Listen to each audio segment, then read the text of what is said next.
Participate हैं सबको good Modi care morning. और आज इस जूम मीटिंग में भारत की हर कोने से यहाँ पे हैं, मुझे पता है यूपी, बिहार, झारखंड, उड़ीसा और वेस्ट बंगाल हर कोने से यहाँ पे आज मौजूद हैं। और आज हम ऐसे शख्स को सुनने वाले हैं जो आज बहुत सारा चीज हमको हर कदम में हमको हेल्प करते हैं, बहुत सारा चीज बताते हैं। आज भी उनके बहुत बेहतरीन टॉपिक से मैं उसको डिस्कस करूंगा। दोस्तों आज बेसिकली हम जो बात करेंगे वो बात करेंगे लीडरशिप के ऊपर। जैसे आपको पता है इस बिजनेस को जो ड्राइव करता है वो लीडर्स होते हैं।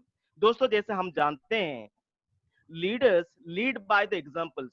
और आज हम जानते हैं बिहार भारत के अंदर जितने लीडर्स हैं मोदी कर के अंदर वो अपने एक नई पहचान बना चुके हैं, एक नई इतिहास बना चुके हैं। दोस्तों मैं लीडरशिप की बात करूं, लीडरशिप एक ऐसी चीज होती है जो ग्रुप ऑफ पीपल को मोटिवेट करते हैं और एक कॉमन गोल के लिए काम करते हैं। और दोस्तों जैसे हम जानते हैं leaders not do different things, they do things differently. मतलब लीडर्स वो चीज करते हैं जो हम लोग करते हैं, लेकिन वो चीज करते हैं वो अलग से करते हैं, जिसके कारण उनको हम लोग को आगे बढ़ाने के लिए, हम लोग को मोटिवेट करने के लिए और इस बिजनेस में ग्रोथ देने के लिए वो हमारे साथ में खड़े होते हैं और हमारे साथ भी ग्रोथ करते हैं। दोस्तों चलिए आज हम एक से शख्स को सुनेंगे। आज की जो टॉपिक है उसका नाम है लॉज ऑफ लीडरशिप। कि एक लीडरशिप को क्या क्या चीज हमको फॉलो करनी चाहिए, क्या क्या क्वालिटीज होनी चाहिए लीडरशिप के अंदर, आज हम उनसे सुनेंगे जो हमारे नेशनल ट्रेनिंग हेड है मिस्टर शरद चौधरी जी। तो एक जोरदार ताली थैंक यू सो मच। तो कैसे हैं आप सब? आई होप आप लॉकडाउन के रूल्स को फॉलो करते हुए घर में हैं, अपनी और अपने परिवार की देखभाल कर रहे हैं और बहुत ही पॉजिटिविटी के साथ बिजनेस को आगे बढ़ा रहे हैं। और जो आप सब लीडर्स ने मिलके पिछले महीने में और मई में जो अभी तक बिजनेस किया है वो वाकई में काबिले तारीफ है, स्टुपेंडस है। इस पूरी इंडस्ट्री इस समय ये मोदी के लीडर्स की तरफ देख रही है कि मोदी के लीडर ऐसा कर क्या रहे हैं कि लॉकडाउन के समय में भी इतना रिकॉर्ड ब्रेकिंग बिजनेस हो रहा है। तो आप सबके जज्बे को, आप सबके एफर्ट को, आप सबके जुनून को, आप सबने जो रिजल्ट्स क्रिएट किए हैं उस सबको दिल से सलाम। Thank you sir. तो मैं यहाँ पे पूछना चाहूंगा आप सबसे कितने लोग हम में से जीबीडी बनना चाहते हैं? हालांकि Bihar is one of the biggest state in terms of GBDs. Bihar हम कहते हैं कि इट्स अ जीबीडी स्टेट, पर आज बहुत सारे I know directors and above हमारे बीच में हैं। तो आई वुड आस्क कितने लोग हम में से जीबीडी बनना चाहते हैं? और मैं चाहूंगा कि आप चैट बॉक्स में लिखिए I. If you want to become a GBD, write I in the chat box. Pooja Pandey ji, Satish Roy ji, Deepak ji, Mala Gupta ji, very nice, brilliant, क्या बात है, wow. So everybody wants to become a GBD, brilliant. Santosh ji, Ravish sir, अब तो सर जीबीडीज की line लगने वाली है, congratulations in advance. Yes sir, thank you. Now, my first question, if you want to become a GBD, सामने आपके screen पे दिखाई दे रहा है, it's a fill in the blank. मैं चाहूंगा कि आप सारे इस क्वेश्चन का आंसर करें, चैट में लिखिए। बहुत ही सरल क्वेश्चन है, बहुत ही सिंपल क्वेश्चन है। GBD is a 7%er who never quits dash। GBD एक 7%er कंसल्टेंट है जो कभी भी क्या नहीं छोड़ता। ओके, विकास जी कह रहे हैं बिलीविंग, प्रभाकर जी कह रहे हैं लर्निंग। तो आपको क्या लगता है इस ब्लैंक में क्या होना चाहिए? नेचुरली हमें मोदीगर में जीबीडी बनना है, तो मोदीगर तो कभी छोड़ना नहीं है। Opportunity, action, demo, hope, belief, बहुत बड़ी आंसर्स है, very nice. Action, leadership, consistency, recruitment, desire, belief, hard work, basics, faith, सपने, डेमो, टारगेट, बहुत ही बड़ी आंसर्स आप सबने दिए। तो आई हैव फुल कॉन्फिडेंस कि जो हमारी लीडरशिप है वो बहुत ही एनेबल्ड है। ये सारे आंसर सही हैं, कोई गलत आंसर नहीं है। लेकिन अगर हम ध्यान से देखें, ये जो बिजनेस है बेसिकली ये लर्निंग का बिजनेस है। इस बिजनेस में हम कहते हैं कि अपलाइन से पूछो कैसे, डाउनलाइन को बताओ ऐसे, और साथ में कमाओ पैसे। तो this business is based on your will to learn. आप कितना सीखना चाहते हैं। So GBD is a 7%er who never quits learning। वो 7% वाला व्यक्ति या 10% वाला व्यक्ति अगर ये ठान ले कि उसको सीखना है और वो कभी सीखना ना छोड़े, अगर हम हमेशा कोचेबल रहे, हमेशा टीचेबल रहे, if we are willing to learn, then no one can stop us to become a GBD. So कितने लोग हमेशा सीखने को तैयार रहेंगे? All would be ready to learn. Everybody would be coachable and teachable. क्या आप तैयार हैं सीखने के लिए? Can I see I in the chat box? Brilliant, brilliant. Now अगर हम सीखने के लिए तैयार हैं, और अगर आप देखें आज हमारे जितने भी GBDs हैं, Anoop sir, Rajesh sir, Ravish sir और बाकी सारे GBD जितने भी आज लीडर्स यहाँ पे अवेलेबल हैं, उत्तम सर, सब GBD इसलिए बने हैं क्योंकि किसी ने भी सीखना नहीं छोड़ा. सो एक GBD की जो सबसे बड़ी पहचान है कि वो हमेशा कोचेबल रहता है, वो हमेशा टीचेबल रहता है. बट हमें सीखना क्या है? हमें ये तो जान लिया कि हमें GBD बनने के लिए, हमें सक्सेस अचीव करने के लिए हमेशा सीखना है. बट क्या सीखना है? What is the thing that we need to learn? What's the most important skill that we need to learn in Modigate to be successful? एक ऐसा स्किल, वन स्किल मैं आपसे पूछना चाहूंगा, आप चैट बॉक्स में लिखिए कि एक चीज क्या है जो हमारे लिए सीखना बहुत जरूरी है. ओके, सतीश जी कह रहे हैं learning qualities, one thing that we have to learn, very very important, demo करना, गुड स्पीकिंग यानी प्रेजेंटेशन, डुप्लीकेशन, प्रोसेस को फॉलो करना. लव, बिंधन रॉय जी कह रहे हैं प्यार करना, डेमो करना, dream exercise, connecting, persistence, how to manage team. बहुत ही अच्छे आंसर आ रहे हैं. बट अगेन अगर हम ध्यान से देखें, this business is a leadership driven business. आपकी सफलता, आपकी सक्सेस, आपका चेक, आपका नेटवर्क आपकी लीडरशिप एबिलिटी के ऊपर डिपेंड करता है. आपके अंदर टीम को लीड करने के लिए कितने स्किल्स हैं. तो एक स्किल जो हमें सीखना है वो है लीडरशिप स्किल. बाकी जितने भी बिजनेस की अगर हम बात करें, जितने भी ट्रेडिशनल बिजनेसेस हैं, वहां पर बिजनेसमैन को बिजनेसमैन कहा जाता है, लेकिन सिर्फ इसी बिजनेस में एक बिजनेसमैन को लीडर कहा जाता है.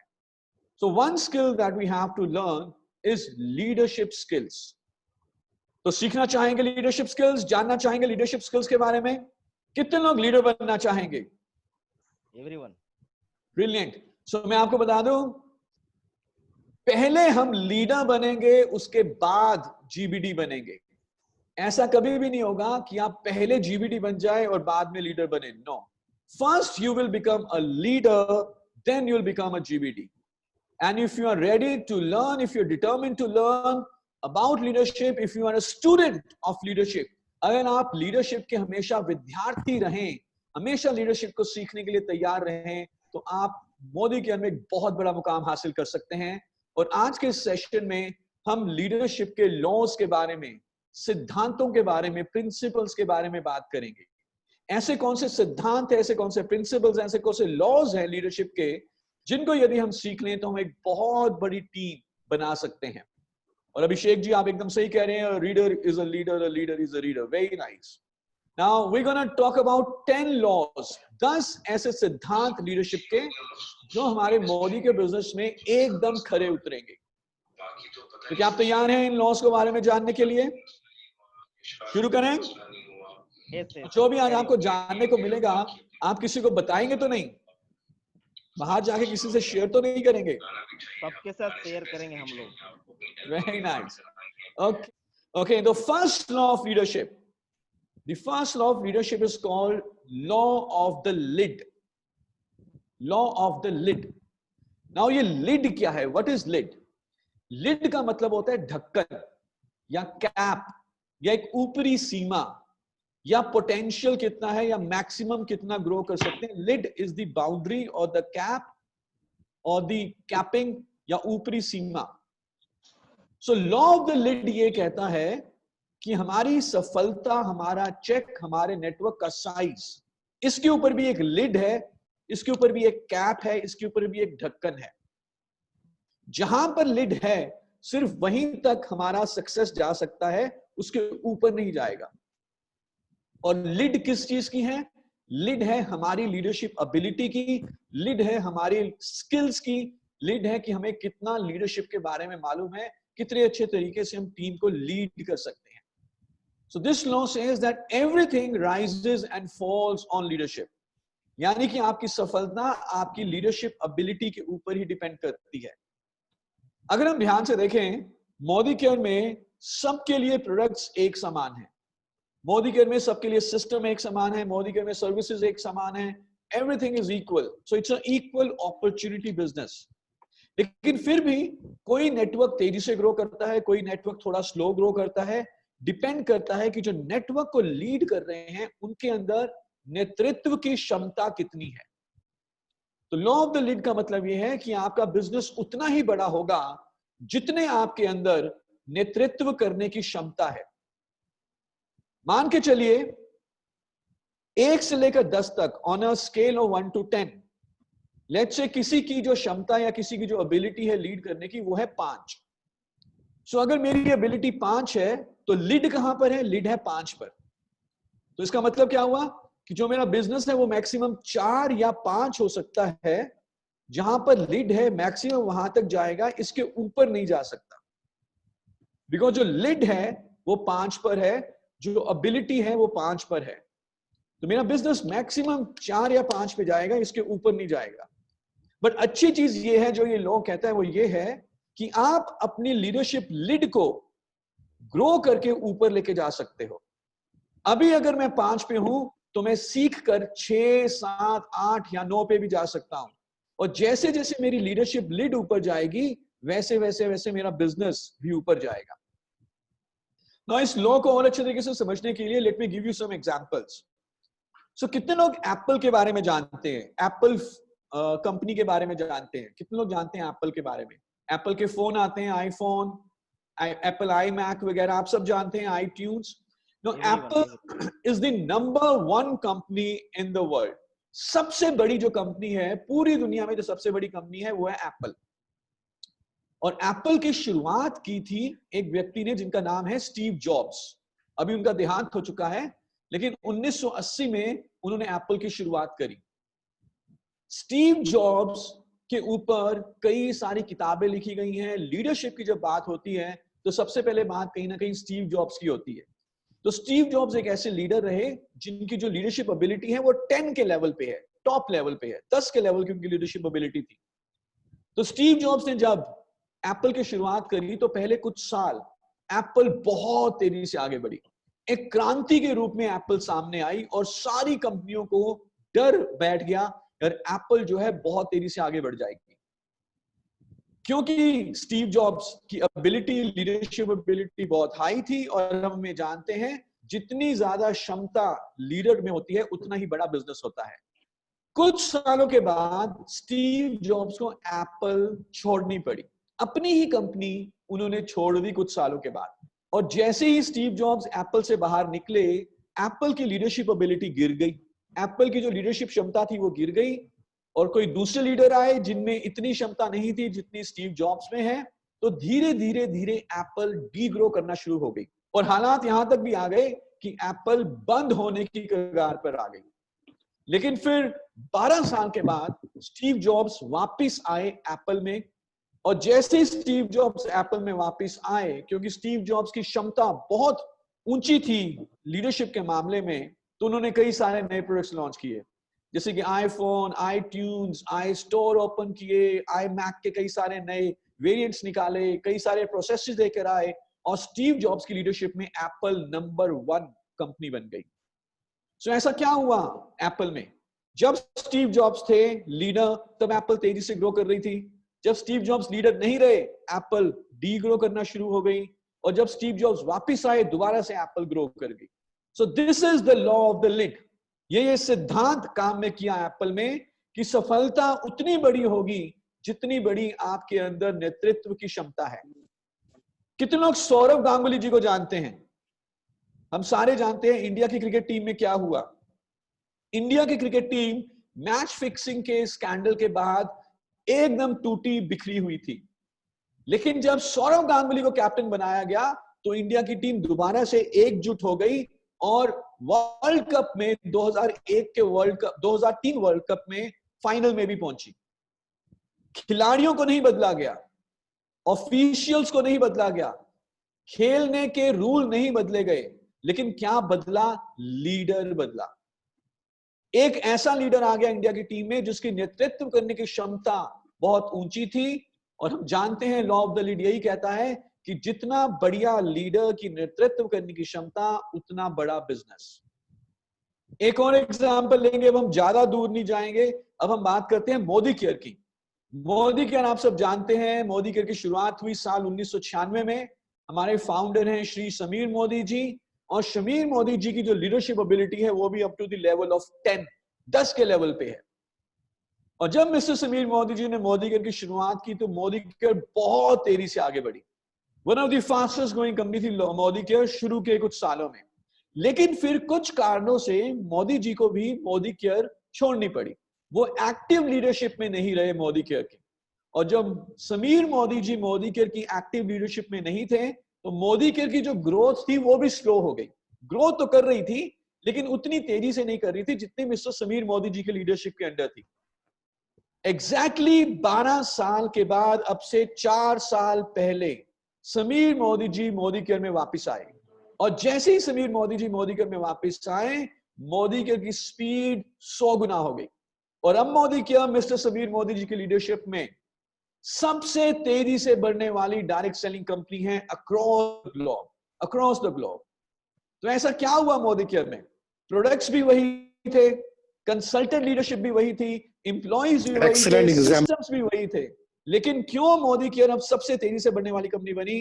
बिकॉज ये सिद्धांत काम में आया, लॉ ऑफ द लीड, जो कि ये कहता है कि जितना ज्यादा लीडरशिप की क्षमता उतना बड़ा बिजनेस। अच्छी बात यह है कि इसको हम इंप्रूव कर सकते हैं, अपने लीड को ऊपर लेके जा सकते हैं। सो कितने लोग काम करना चाहेंगे अपनी लीडरशिप के ऊपर, अपने लीडरशिप स्किल्स को इंप्रूव करना चाहेंगे? तो भी लोग। और जैसे कि हम बात कर रहे हैं, इट्स अ स्किल। जैसे हमने साइकिल चलाना सीखा, कार चलाना सीखा, जैसे हम जूम मीटिंग करना हमने सीखा, वैसे ही हम लोगों को लीड करना भी सीख सकते हैं, लीडरशिप स्किल भी सीख सकते हैं, by always being a student of the leadership. So let's do one activity, एक छोटी सी एक्टिविटी करते हैं। मैं चाहता हूं कि आप अपने आप को 1 से लेकर 10 के बीच में रेटिंग दो कि आपके हिसाब से आपकी लीडरशिप लीड कहां पर है। 1 से लेकर 10 में, वो 3 है, 4 है, 5 है, या कितनी है? सतीश जी कह रहे हैं 10, वेरी नाइस। संपत जी कह रहे हैं 10, विकास जी कह रहे हैं 8, गजेंद्र जी कह रहे हैं 10, उत्सव जी कह रहे हैं 1। Okay, let me give you, Manoj ji, let me give you some perspective. Hold on. एक मिनट रुक जाइए, मुझे थोड़ा सा आपको बताने दीजिए। देखिए, जितने लोग अपने आप को 10 की रेटिंग दे रहे हैं, 10 की रेटिंग का मतलब ये है कि हमें सब कुछ आता है, we know everything about leadership. हम भगवान हैं लीडरशिप के, और हमारा अब जो है हम अवतरित हुए हैं मानव योनि में, हम लीडर के भगवान हैं। ऐसा नहीं होता। 10 का मतलब यह है कि कुछ भी सीखने को नहीं बचा, हमें सब कुछ आता है। अगर कोई अपने आप को 10 की रेटिंग दे रहा है तो उसका मतलब यह है कि उनकी टीम में कम से कम 500 जीबीडी होने चाहिए। क्या हमारी टीम में 500 जीबीडी है? नहीं, एक भी नहीं हो सकता। जो अपने आप को 1 की रेटिंग दे रहे हैं वो भी नहीं हो सकता, क्योंकि अगर आप 1 पे होते तो आज आप ये ट्रेनिंग अटेंड ही ना कर रहे होते। मैक्सिमम लोगों की जो मुझे मालूम है जो लीडरशिप रेटिंग होगी वो 3, 4, 5, 6 के बीच में होगी। But the good thing is कि आप अपनी लीड को ऊपर ले जाकर अपनी स्किल को इंप्रूव करके अपने बिजनेस को ऊपर लेके जा सकते हो। सो हमेशा ये ध्यान में रखिए जब भी आप बिजनेस कर रहे हैं, क्योंकि मोदी के प्रोडक्ट सिस्टम सबके लिए बराबर हैं। आपका नेटवर्क उतना ही बड़ा होगा जितने आपके अंदर नेतृत्व करने की क्षमता होगी, लीडरशिप एबिलिटी होगी। 0 भी नहीं हो सकता। मैक्सिमम लोगों के लिए 2, 3, 4, 5, 6 के बीच में होगा। So, सीखना चाहेंगे आगे हाउ टू लीड, आगे लॉस के बारे में बात करें, अगले सिद्धांतों के बारे में बात करें। Good. The next law of leadership, and this is my personal favourite. मैंने इसके ऊपर काफी काम किया है, मुझे मालूम है हमारे बहुत सारे लीडर्स ने इसके ऊपर बहुत काम किया है, और अगर आप भी लीडर बनना चाहते हैं इसके ऊपर काम करना बहुत ही जरूरी है। This is the law of personal power. Law of personal power. So law of personal power का कहना यह है कि लीडर बनने के लिए किसी भी पोजीशन, टाइटल, डेजिग्नेशन या अथॉरिटी की जरूरत नहीं। अगर आप लीडर बनना चाहते हो तो बेशक कोई पोजीशन ना हो, कोई मतलब नहीं है। पोजीशन की जरूरत नहीं होती, टाइटल की जरूरत नहीं होती, डेजिग्नेशन की जरूरत नहीं होती, अथॉरिटी की जरूरत नहीं होती। लीडर को पोजीशनल पावर की जरूरत नहीं होती। लीडर बनने के लिए हमें चाहिए पर्सनल पावर। पर्सनल पावर, बेशक कोई डेजिग्नेशन हो, बेशक कोई अथॉरिटी ना हो, कोई फर्क नहीं पड़ता।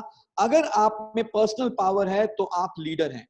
इसका मतलब ये भी है, लॉ ऑफ पर्सनल पावर का मतलब ये भी है कि चाहे इस समय आप 7% के लेवल पे हो या 10% के लेवल पे हो, या आज ज्वाइन किया है, अगर आप में पर्सनल पावर है तो आप लीडर बन सकते हो।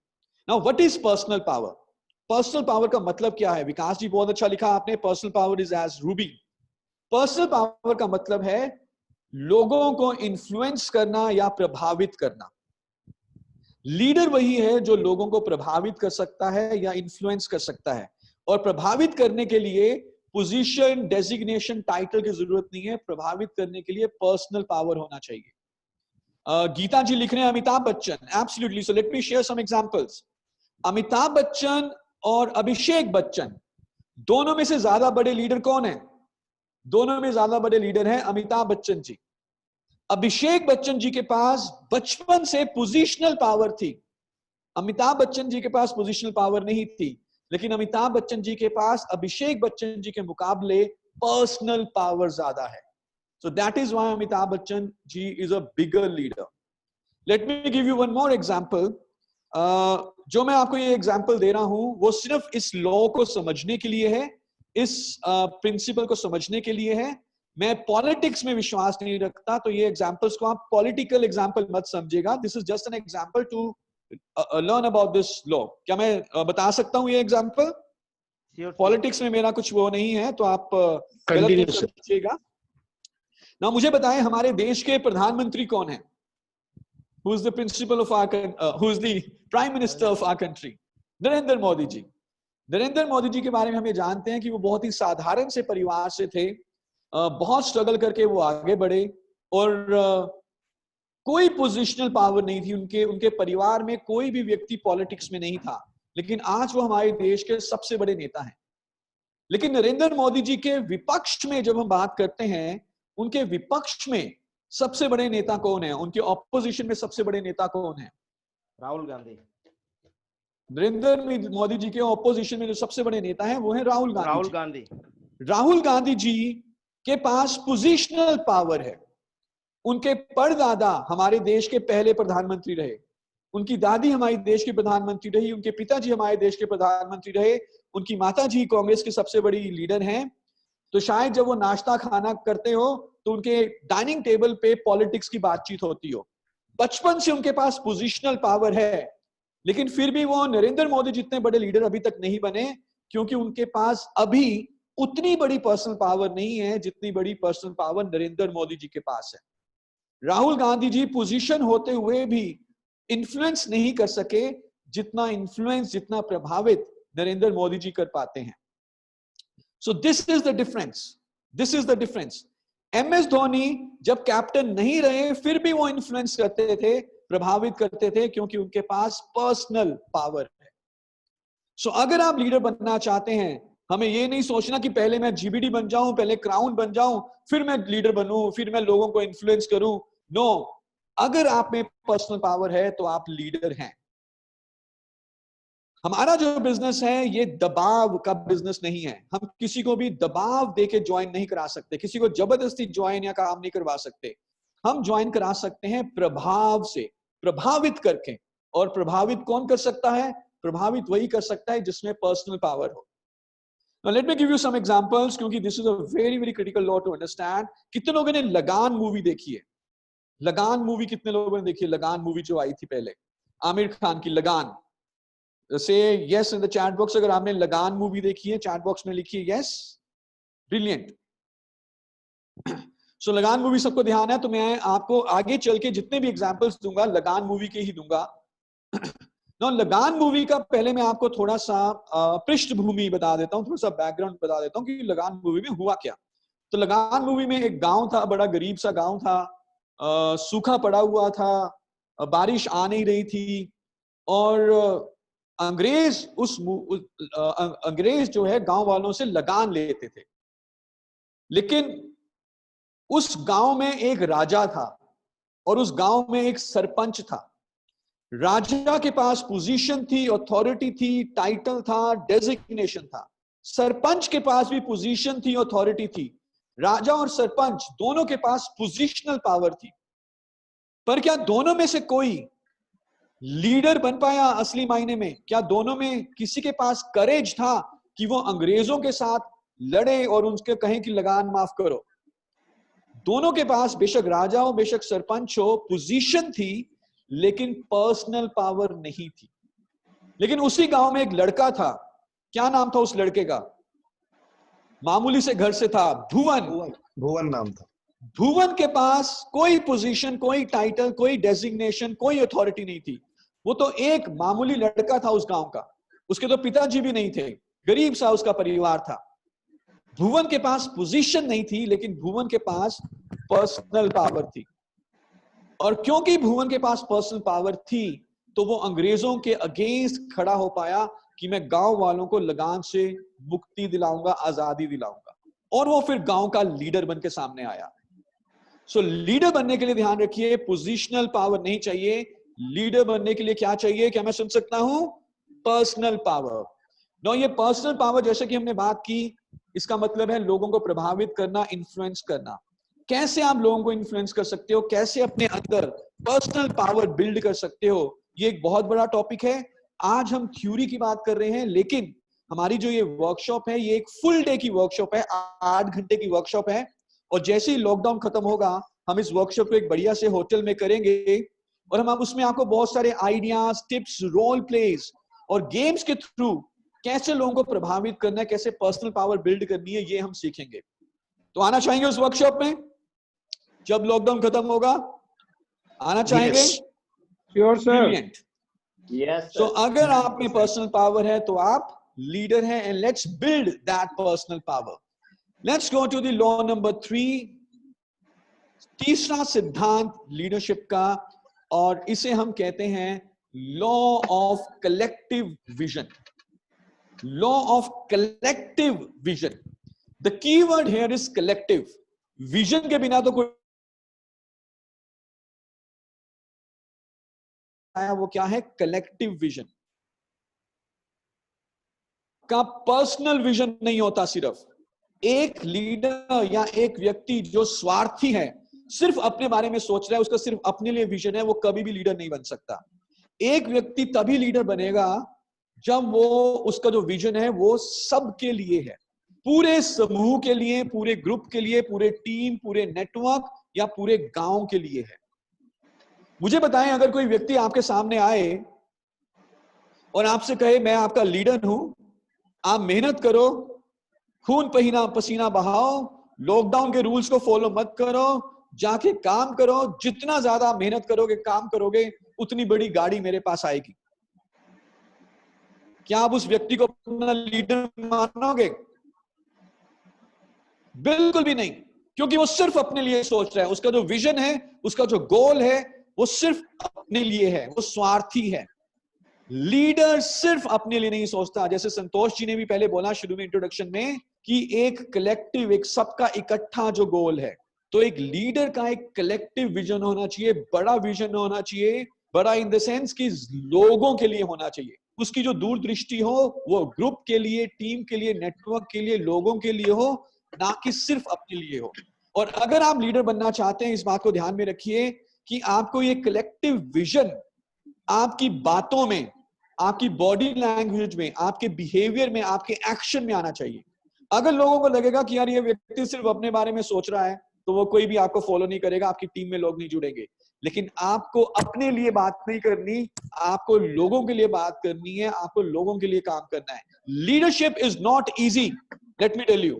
किसी ने ये नहीं बोला कि लीडरशिप आसान है। लोगों के बारे में सोचना, बाकी लोगों के बारे में सोचना, अपने बारे में बाद में सोचना, पहले टीम के बारे में सोचना, ये आसान नहीं होता। This is difficult. ये ह्यूमन नेचर के अगेंस्ट है। लेकिन लीडर बनने के लिए हमें कुछ लीक से हटकर ही करना होता है। लीडरशिप आसान बेशक ना हो, लेकिन लीडरशिप वर्थ है। फायदा बहुत होता है। लगान मूवी की अगर हम बात करें, भुवन का भी एक विजन था। भुवन ने अंग्रेजों को चैलेंज किया कि मैं तुम्हें तुम्हारे ही खेल में हराऊंगा, क्रिकेट में हराऊंगा, और उसके बाद तुम्हें गांव को 3 साल के लिए लगान से आजादी देनी होगी। उसका विजन ये नहीं था कि मैं तुम्हें गेम में हराऊंगा, खेल में हराऊंगा, मैं गांव का हीरो बन जाऊंगा और फिर मैं गोरी के बाप को कहूंगा कि गोरी से मेरी शादी करा दो।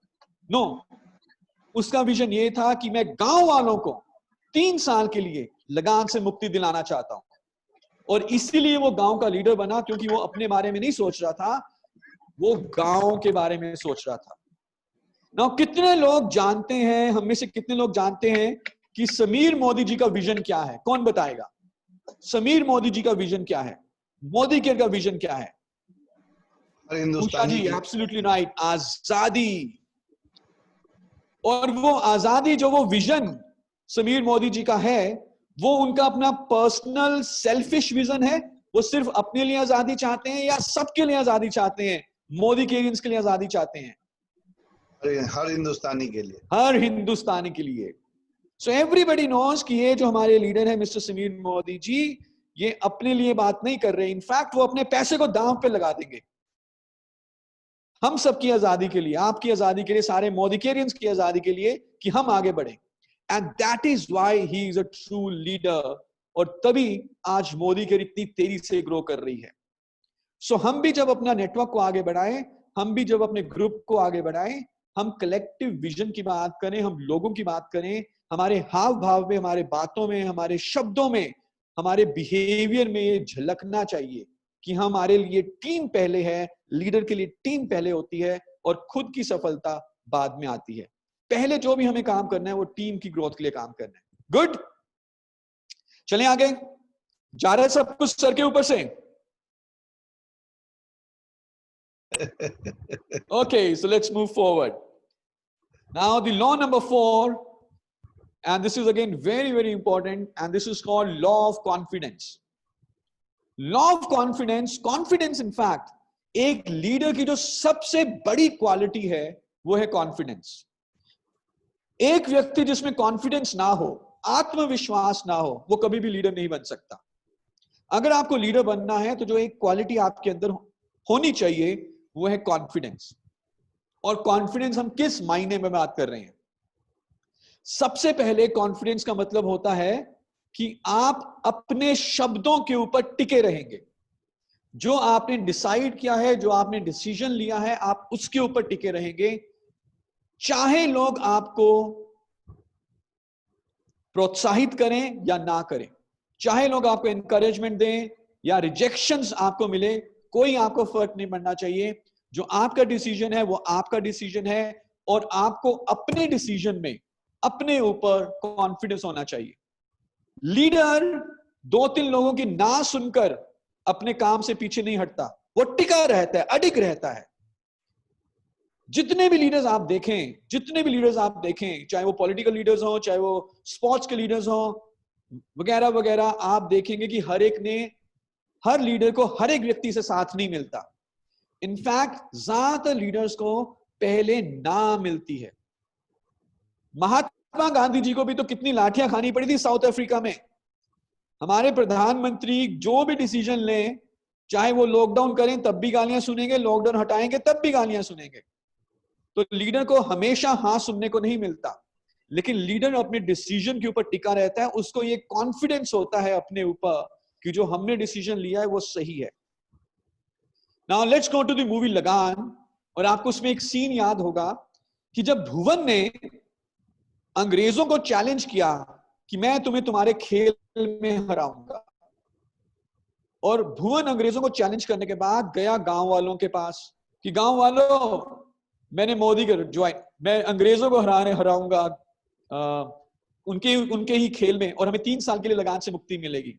तो गांव वालों ने क्या कहा भुवन को? क्या गांव वालों ने भुवन को शाबाशी दी? क्या गांव वालों ने भुवन को पीठ थपथपाई?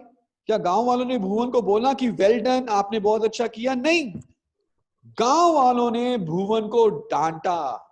उषा जी आप एकदम सही कह रही हैं, उसको बोला भुवन को तू पगला गया है रे, अरे भुवन तू सठिया गया है, तो हमें डुबाएगा, खुद तो डूबेगा, हमें भी डुबाएगा। किसी ने भुवन को सपोर्ट नहीं किया। इनफैक्ट गांव वालों ने भुवन को यह कहा कि तू जा और अंग्रेज से माफी मांग के आ। लेकिन भुवन में कॉन्फिडेंस था, क्योंकि भुवन में क्या था? Personal power.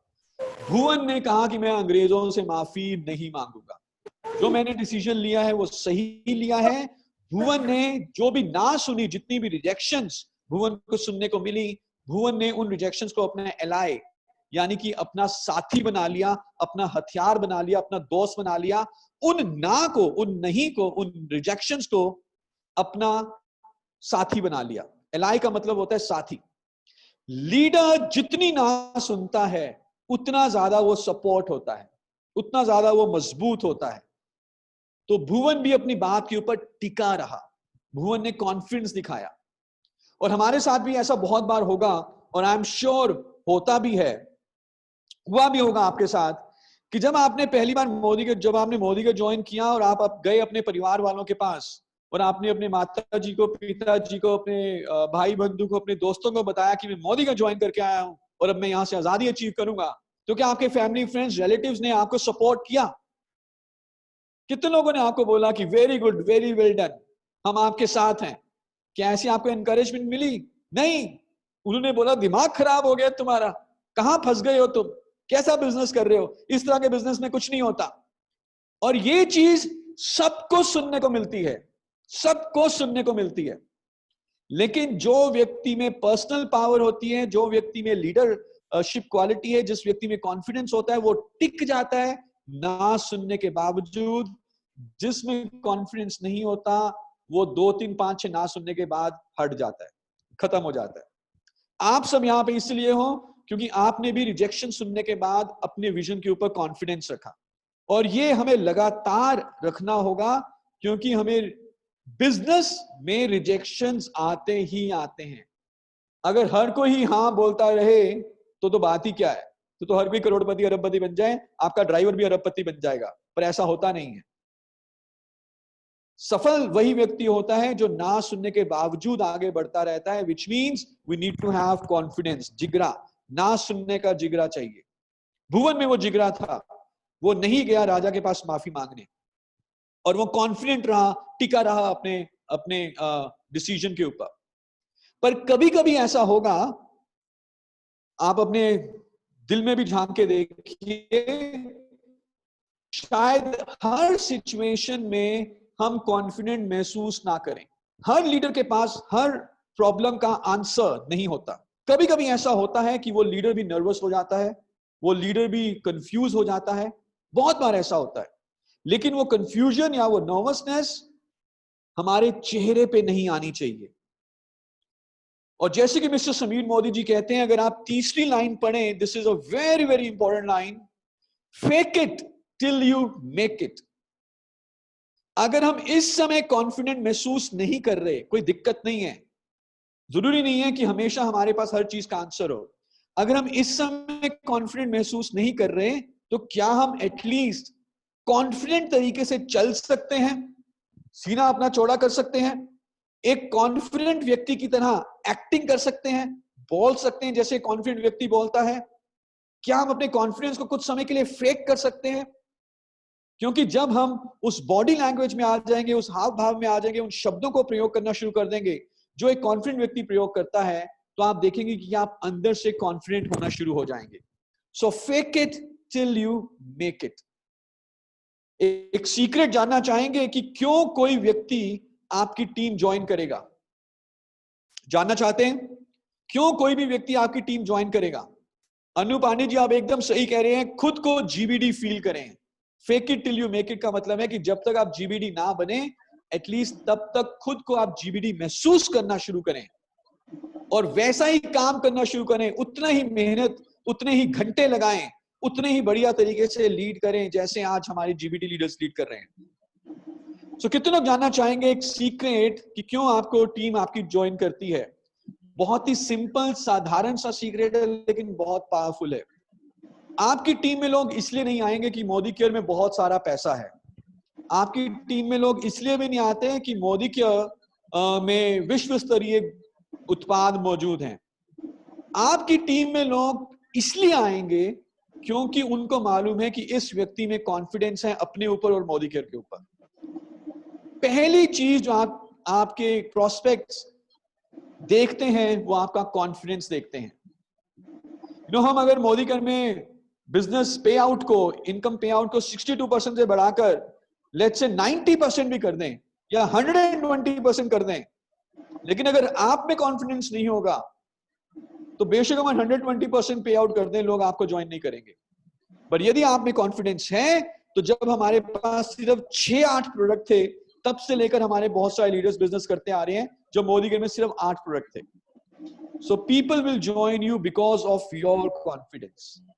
और जरूरी नहीं है कि कॉन्फिडेंट हमेशा रहे, but let's fake it till you make it। तो रहेंगे कॉन्फिडेंट, चलेंगे कॉन्फिडेंट की कॉन्फिडेंट लीडर की तरह, बात करेंगे कॉन्फिडेंट लीडर की तरह। Brilliant. So let's move to the next law, and this is again very, very important, and this is the law of buy-in. Law of buy-in. Now, अगर मैं आप सबसे पूछूं तो मुझे बताएं कि हमारे देश में 3-4 तरह के लोग हैं जो बहुत पॉपुलर हैं। एक तो है पॉलिटिशियंस। पॉलिटिशियंस पॉपुलर होते हैं, यस और नो? बहुत पॉपुलर होते हैं, हर घर में पॉलिटिशियन जाने जाते हैं। दूसरे हैं क्रिकेटर्स। क्रिकेटर्स भी हर घर में जाने जाते हैं, बहुत पॉपुलर होते हैं। और तीसरे हैं एक्टर्स, अमिताभ बच्चन, आमिर खान, ये भी बहुत पॉपुलर हैं। तो 3 लोग हैं जो बहुत पॉपुलर हैं हमारे देश में। जितने भी सेलिब्रिटीज हैं, या तो पॉलिटिशियंस या एक्टर्स या स्पोर्ट्स पीपल। और अब हमारे जो जीबीडीज हैं वो भी पूरे देश में पॉपुलर हो चुकी हैं। अगर मैं बात करूं पॉलिटिशियंस, एक्टर्स और स्पोर्ट्स पीपल में, तीनों बहुत पॉपुलर हैं। लेकिन जब किसी भी कंपनी को सामान बेचना होता है, एडवर्टीजमेंट करनी होती है, कोई एड बनानी होती है, ब्रांड एम्बेसडर जब चाहिए होता है, तो क्या आपने किसी भी एड में, एडवर्टीजमेंट में पॉलिटिशियन को ब्रांड एम्बेसडर देखा है? क्या कभी कोई पॉलिटिशियन ब्रांड एम्बेसडर होता है? बिल्कुल भी नहीं। जितने भी ब्रांड एम्बेसडर होते हैं वो या तो स्पोर्ट्स पीपल होंगे या तो मूवी स्टार होंगे। कभी भी कोई पॉलिटिशियन ब्रांड एम्बेसडर नहीं बनता किसी भी प्रोडक्ट का। व्हाई? बिकॉज बहुत सारे लोग, ज्यादातर पॉलिटिशियंस को पसंद नहीं करते। ज्यादातर लोग ज्यादातर पॉलिटिशियंस को पसंद नहीं करते। ज्यादातर लोग सिर्फ एक्टर्स या स्पोर्ट्स स्टार्स को ही पसंद करते हैं, पॉलिटिशियंस को हम पसंद नहीं करते। लॉ ऑफ बाय-इन क्या कहता है? यह सिद्धांत क्या कहता है? यह सिद्धांत कहता है कि पहले हम लीडर को पसंद करेंगे और उसके बाद लीडर के द्वारा बताए गए विजन को पसंद करेंगे। कभी भी ऐसा नहीं होगा कि अगर हम किसी एक लीडर को पसंद ना करें तो वो जो बात कह रहा है, वो जो विजन दिखा रहा है, हम उसके ऊपर काम करेंगे। नो, पहले लीडर को पसंद करेंगे, उसके बाद उसके विजन को पसंद करेंगे। तो as a leader we first have to take a buy-in from the people.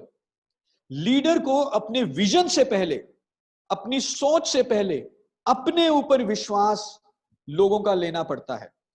We first have to take buy-in as a leader and then buy-in for the vision. पहले लोग लीडर के ऊपर विश्वास करेंगे, उसके बाद उसके विजन के ऊपर विश्वास करेंगे। सो अगर मुझे कोई एक लीडर पसंद नहीं है, उसका विजन चाहे कितना भी अच्छा क्यों ना हो, मैं उस विजन को पसंद नहीं करूंगा। लेकिन अगर कोई लीडर ऐसा है जिसको मैं पसंद करता हूं, उसका विजन कैसा भी होगा, मैं उस विजन को भी पसंद करूंगा क्योंकि मैं उस लीडर को पसंद कर रहा हूं। सो लॉ ऑफ बाय-इन ये भी कहता है कि हमें एक लाइकिंग इंक्रीज करनी है अपनी और अपनी टीम में, अपने और अपने प्रोस्पेक्ट्स में। तो भुवन जब गया गांव वालों के पास, गांव वालों ने उस भुवन को गालियां निकाली कि जो तू कह रहा है कि लगान से 3 साल के लिए मुक्ति मिलेगी, ये सब बकवास है, जाके माफी मांग। लेकिन भुवन में कॉन्फिडेंस था, भुवन टिका रहा। पर फिर भुवन ने गांव वालों का भरोसा जीता। जो गांव वाले, अगर आपको मूवी में ध्यान हो, जो गांव वाले भुवन को पीट रहे थे, गालियां निकाल रहे थे, सपोर्ट नहीं कर रहे थे, वो गांव वाले भुवन के साथ हो गए। और उसके विजन के पीछे खड़े हो गए, भुवन के पीछे खड़े हो गए। ऐसा क्या किया भुवन ने कि वो गांव वालों का भरोसा जीत पाया? ऐसा क्या किया कि गांव वाले भुवन के पीछे आ गए? किसी को अगर ध्यान हो मूवी में, what did Bhuvan do in the movie? कैसे गांव वालों को उसने जीता? क्या किया उसने भुवन ने? कौन बताएगा चैट में? वो टिका रहा, एब्सोल्युटली, उसने सिक्सर लगाया, वेरी नाइस, बिलीव, टिका रहा। तो मैं चाहूंगा आप सारे लगान मूवी आज दोबारा देखना। सर, भुवन ने गांव वालों को डेमो सर, करके सर। दिखाया। हम्म। हाँ जी सर। Yes, right. भुवन ने गांव वालों को डेमो करके दिखाया। तो उसने बुलाया एक लड़के को कि इधर आ लड़के। उस लड़के ने गेंद फेंकी, भुवन के हाथ में एक बल्ला था और दे घुमा के भुवन ने शॉट लगाया और गेंद गई दूर मंदिर के घंटे पे जाके लगी। और जैसे ही गांव वालों ने देखा कि भुवन को तो बैटिंग करने आती है, भुवन को तो शॉट लगाने आता है, तो गांव वालों का कॉन्फिडेंस भुवन के ऊपर बढ़ गया और उस डेमो के कारण गांव वाले भुवन के पीछे आके खड़े होने शुरू हो गए। एक एक करके गांव वाले भुवन के साथ जुड़ते गए। और हमारे साथ भी ऐसा ही होगा। जब हमें अपना नेटवर्क बनाना है तो पहले हमें लोगों का बाय इन लेना पड़ेगा अपने लिए।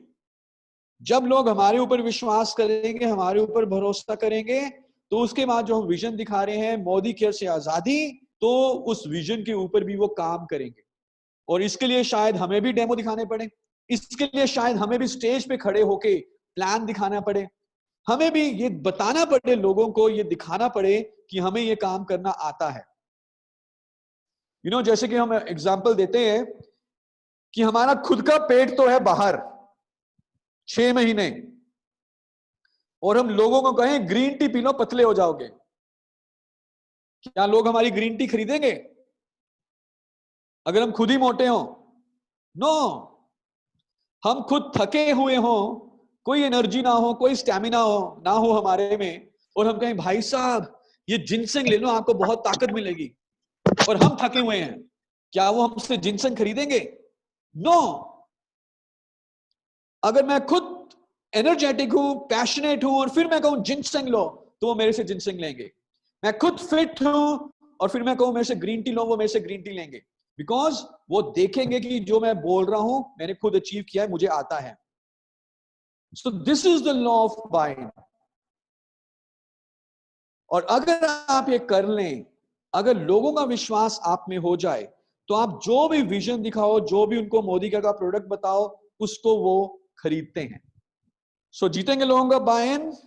अगेन जब हम इसको फुल डे में वर्कशॉप करेंगे तो आई विल टेल यू, हम इसमें बहुत सारे टिप्स, आइडियाज, एक्टिविटीज और डेमोस करेंगे कि कैसे आप लोगों का बाइंग जीत सकते हो थ्रू सम रोल प्लेस। और हम एक बात करते हैं इसमें रेपो बिल्डिंग की। So there is a technique called neuro linguistic programming, NLP. उस एनएलपी के थ्रू, उस टेक्निक के थ्रू कैसे लोगों का बाइंग लेना है, वो हम अपनी फुल डे वर्कशॉप में बात करेंगे। सो आगे बढ़ते हैं, let's go to the next law, and this law is again very, very important, and this is the law of magnetism. Law of magnetism ये कहता है कि who you are is who you attract. जैसे आप हो वैसे ही लोग आपको मिल जाएंगे, जैसे आप हो वैसे लोग आपको मिल जाएंगे। चुंबक चुंबक को खींचता है, चुंबक लोहे को खींचता है, चुंबक कभी भी लकड़ी को या प्लास्टिक को नहीं खींचता। और जैसे आप हो वैसे ही लोग आपकी टीम में आने शुरू हो जाते हैं। भुवन ने गांव वालों का बाइन ले लिया, उसकी टीम बनना शुरू हो गई। अब भुवन को चाहिए था उसी की तरह एक जुझारू, पैशनेट खिलाड़ी जो टैलेंटेड हो भुवन की तरह। और पता नहीं कहां से भुवन के बारे में सुनकर एक व्यक्ति भुवन की टीम में आ गया। एक सरदार जी थे, कितने लोग जानते हैं उसका नाम, उन सरदार जी का नाम? देवा। उसका नाम देवा सिंह सोढी। देवा सिंह सोढी तो उस गांव से नहीं था, देवा सिंह सोढी तो कहीं बहुत दूर से आया था, लेकिन वो भुवन की तरह ही अंग्रेजों को हराना चाहता था, भुवन की तरह ही पैशनेट था। तो लॉ ऑफ मैग्नेटिज्म ये कहता है कि जैसे आप हो वैसे ही लोग आपको मिल जाएंगे। और हमारे नेटवर्क में भी ऐसा ही होगा। और मैंने बहुत बार देखा, पिछले 10-12 साल से मैं देख रहा हूं नेटवर्क्स में, अगर कोई एक व्यक्ति नेटवर्किंग में विश्वास नहीं रखता, वो व्यक्ति सेट वर्किंग में विश्वास रखता है। वो एजुकेशन, वो टीम बिल्डिंग, वो सिस्टम में विश्वास नहीं रखता, वो तोड़ फोड़ करने में, खरीदने बेचने में, मैनिपुलेशन में विश्वास रखता है। तो उसकी टीम में कैसे लोग आएंगे? उसकी टीम में उसी की तरह सेट वर्कर्स आएंगे, और वो हमेशा डर में रहेगा कि यार मेरे से बड़ी सेटिंग पता नहीं कोई दूसरा सेट वर्कर इनको ना दे दे।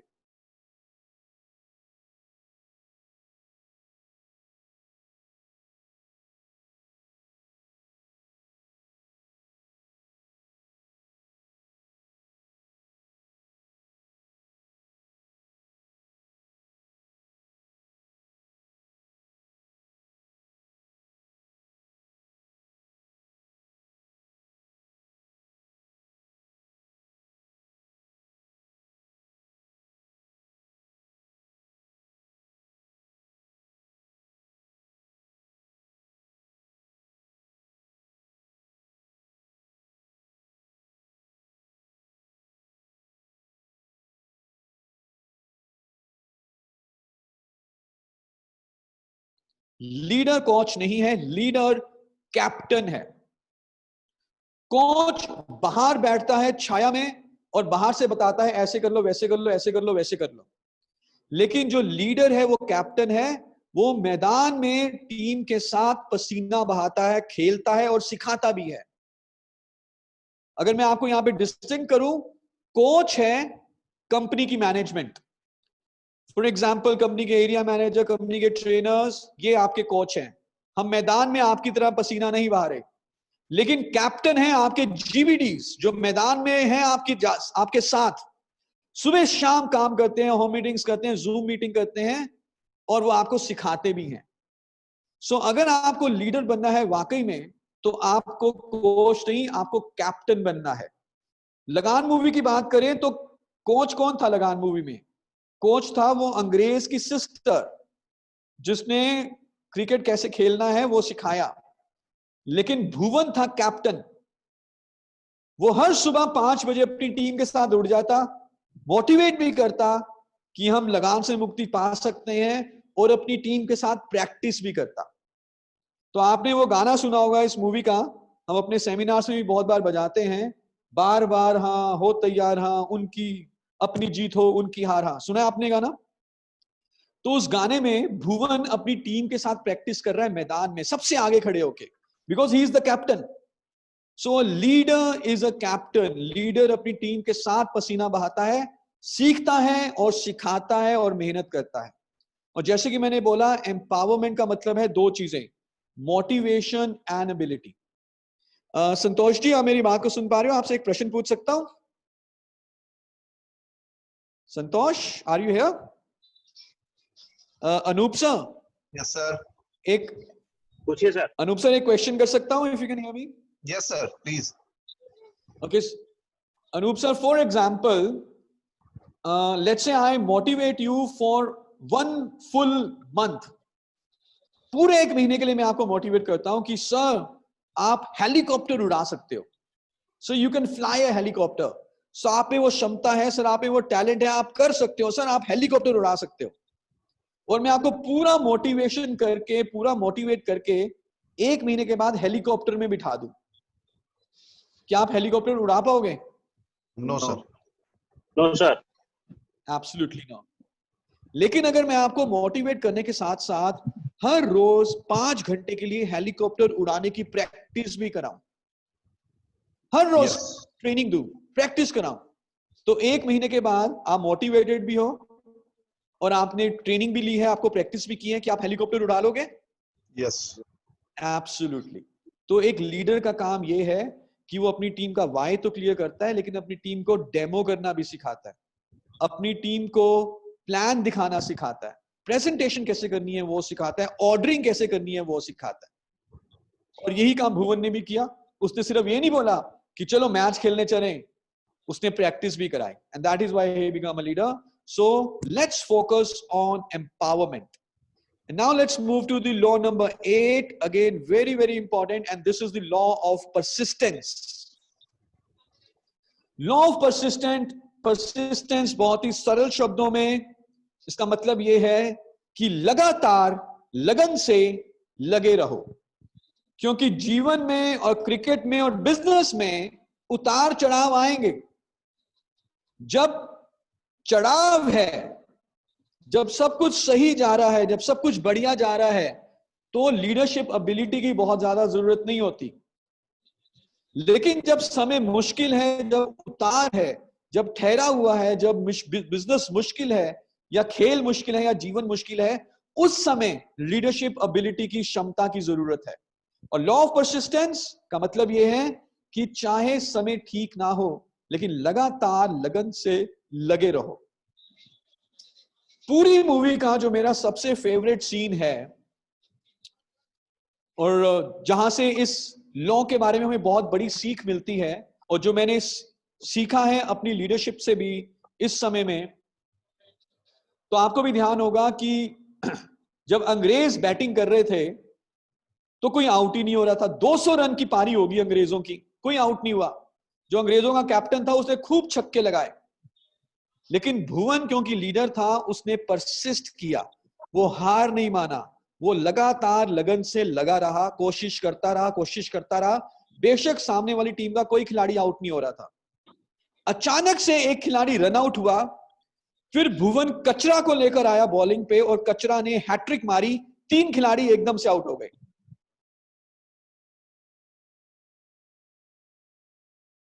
800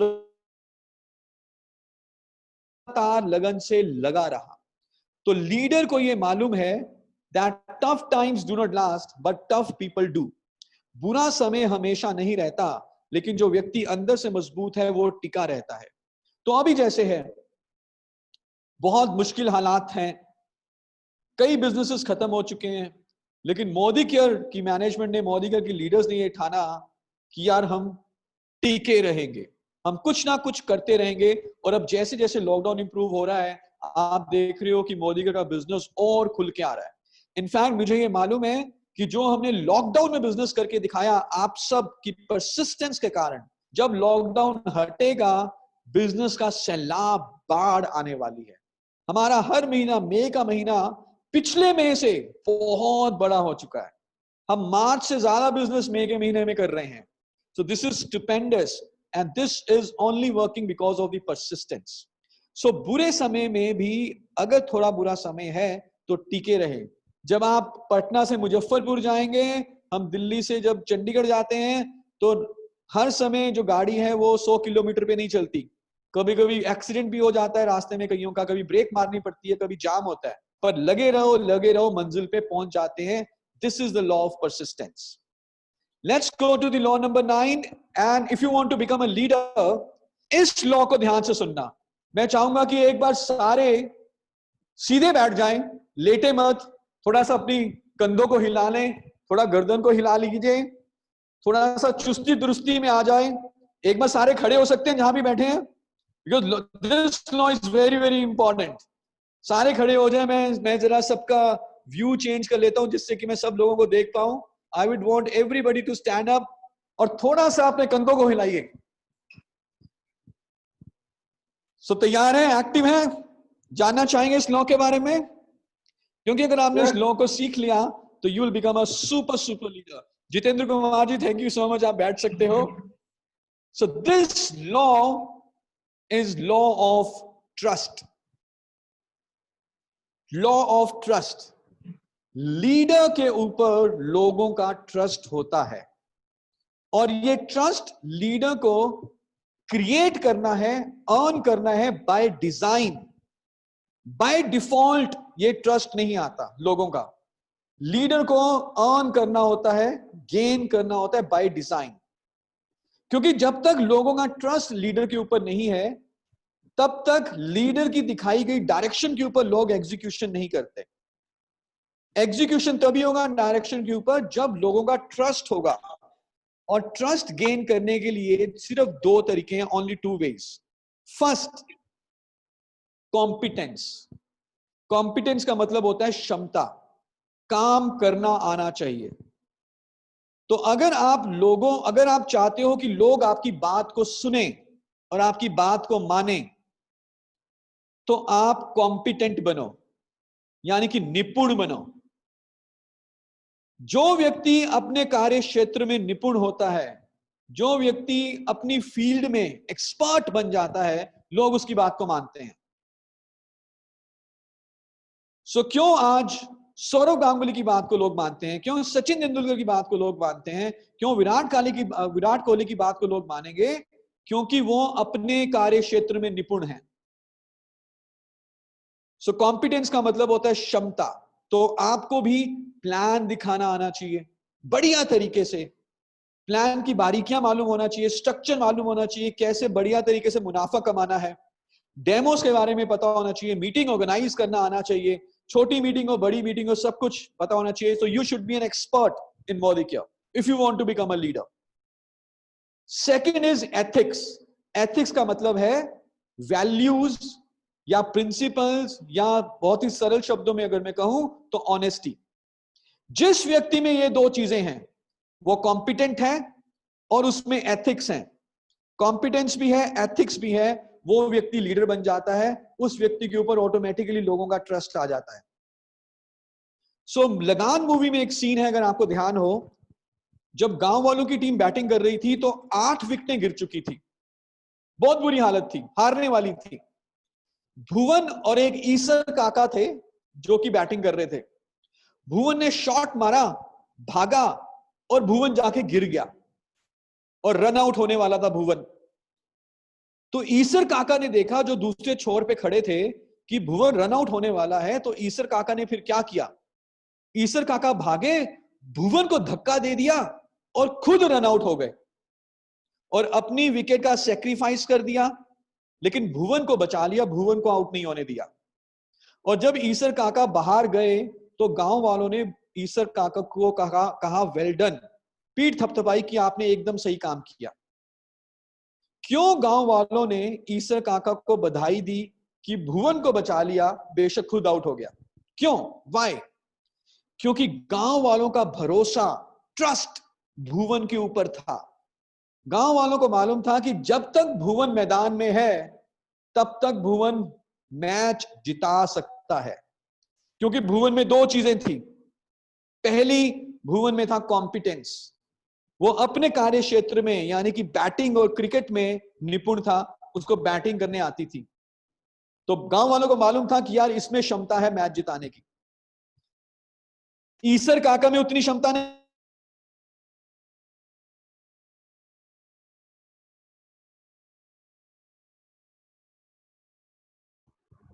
सर आवाज नहीं आ रही है। वेट करें। Hello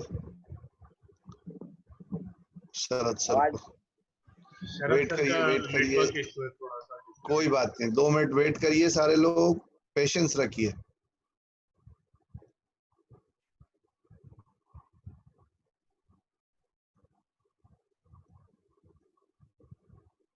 Sharad sir, hello, can you hear me? Yeah now screen दिख रही है सर? स्क्रीन दिख रही है? यस, नहीं स्क्रीन ने एक सेकेंड मैं दोबारा शेयर करता हूँ please. Okay, so is the screen visible now? Yes. Sorry, थोड़ा सा इंटरनेट एकदम से डिस्कनेक्ट हो गया था। कोई इशू नहीं। सो ईसर काका में उतनी क्षमता नहीं थी जितनी भुवन में थी, क्योंकि गांव वालों का ट्रस्ट भुवन के ऊपर था, तो इसलिए सबने ईसर काका को बोला कि आपने एकदम सही किया। और भुवन में क्या थी? दो चीजें, कॉम्पिटेंस एंड एथिक्स। उसको बैटिंग करने आती थी और उसका एकमात्र उद्देश्य जो एथिकली वो खेल रहा था, टीम को जिताना। So that's how you can win trust, through competence and ethics. Imagine Bharat को जीतने के लिए एक गेंद पे 4 रन चाहिए, बैटिंग कर रहे हैं सचिन तेंदुलकर। कितने लोगों को ट्रस्ट है तेंदुलकर के ऊपर कि वो मैच जिता देंगे? सब लोगों को ट्रस्ट होगा, क्योंकि तेंदुलकर में कॉम्पिटेंस भी है और वो एथिक्स के साथ भी खेलते हैं। एक गेंद पे चाहिए 1 रन, बैटिंग कर रहे हैं वेंकटपति राजू, जो एक स्पिनर हुआ करते थे, अगर आपको ध्यान हो। बैटिंग के मामले में बहुत ही बेकार, लेकिन एथिकली बहुत स्ट्रांग थे, पर बैटिंग करने नहीं आती थी। क्या आपको ट्रस्ट है कि वो मैच जिताएंगे? बिल्कुल भी नहीं। Very least. एक गेंद पे चाहिए 1 रन, सामने खेल रहे हैं एक बहुत बढ़िया खिलाड़ी, बहुत बढ़िया बैट्समैन, लेकिन उनका नाम मैच फिक्सिंग में आया था, क्या वो मैच जिताएंगे? आपको ट्रस्ट है उनके ऊपर? नो, क्योंकि शायद कॉम्पिटेंस बहुत हाई है लेकिन एथिक्स नहीं होंगे। सो कॉम्पिटेंस यानी कि अपने कार्य क्षेत्र में क्षमता, निपुणता, और एथिक्स यानी कि ऑनेस्टी या वैल्यूज या प्रिंसिपल्स। जिस व्यक्ति में लोग देखते हैं कि ये दोनों गुण हैं, तो वो व्यक्ति लीडर बन जाता है, वो व्यक्ति लोगों का ट्रस्ट गेन कर लेता है। सो अपने कार्य क्षेत्र में निपुण बने, प्लान, डेमो, स्पीच, इन सब के ऊपर प्रैक्टिस करें। Good, and let's go to the last law, and this is an amazing law, and this law is law of victory, and this law says, law of victory, कि जीत दिलाने की जो responsibility है वो लीडरशिप की है। जीतना, अगर जीत जाओ तो शाबाशी का हकदार टीम है, लेकिन अगर हारो तो शाबाशी का हकदार कोई भी नहीं है नेचुरली, लेकिन जो क्रिटिसिज्म मिलेगी वो लीडरशिप को मिलेगी। सो जिताने की जो रिस्पॉन्सिबिलिटी है वो लीडरशिप की है। किसी भी क्राइसिस में लीडरशिप का ही रोल है आगे टीम को लेके जाना, और लीडरशिप के लिए लूजिंग अनएक्सेप्टेबल है, क्विटिंग अनथिंकेबल है। छोड़ने के बारे में सोच भी नहीं सकते, घर में बैठने के बारे में सोच भी नहीं सकते, जैसे भी कोई हालात क्यों ना हो। सो इस लॉ, ये लॉ ये भी कहता है कि एज अ लीडर हम अपनी टीम को जिताने के लिए हर वो काम करेंगे जो हम कर सकते हैं, हर वो काम करेंगे जो हम कर सकते हैं टीम को जिताने के लिए। सिर्फ जीत यानी कि आजादी यानी कि विजन को पूरा करना ही एकमात्र उद्देश्य है, इसके अलावा कोई दूसरा एजेंडा नहीं है। हमने मूवी में देखा कि भुवन जब बैटिंग कर रहा था तो आउट नहीं हो रहा था, अंग्रेज को गुस्सा आया, अंग्रेज ने एक गलत तरीके से बाउंसर मारी जो कि भुवन के कान पे लगी और भुवन लहूलुहान हो गया। वो उठ भी नहीं पा रहा था और बेहोश होने वाला था, लेकिन फिर भी भुवन को मालूम था, क्योंकि वो लीडर था, कि क्विटिंग इज अनथिंकेबल, छोड़ने के बारे में नहीं सोच सकते। वो फिर भी खेला और उसने टीम को जिताया। आज जब लॉकडाउन आया, मार्च के महीने में जब लॉकडाउन शुरू हुआ, तो कुछ कंपनीज ऐसी थी जिन्होंने अपने ऑपरेशंस बंद कर दिए, 2 महीने के लिए क्लोजिंग नहीं करी। हमारे पास भी ये ऑप्शन थी कि हम भी आराम से घर में बैठ जाते और छुट्टियों की तरह लॉकडाउन को व्यतीत करते। So this is the law of victory. और जब मिस्टर मोदी जी ने बोला कि यार नए तरीके से सोचो, तो फिर जन्म हुआ माइटी गार्ड का, और तो फिर जन्म हुआ डबल पीवी धमाका का। और तभी हमने देखा कि जो हमारा मार्च का महीना था, जो पे आउट्स थे वो अभी तक के सबसे बड़े पे आउट्स रहे। इनफैक्ट सो मैं चाहूंगा कि आप भी इन सारे 10 लॉज को ऊपर काम करें, सीखें, अपने बिहेवियर में लेकर आए और अपनी लीडरशिप क्षमता को ऊपर लेके जाएं। जैसे जैसे आपकी लीडरशिप क्षमता ऊपर जाएगी, वैसे वैसे आपका बिजनेस बढ़ेगा। So thank you so much from my side.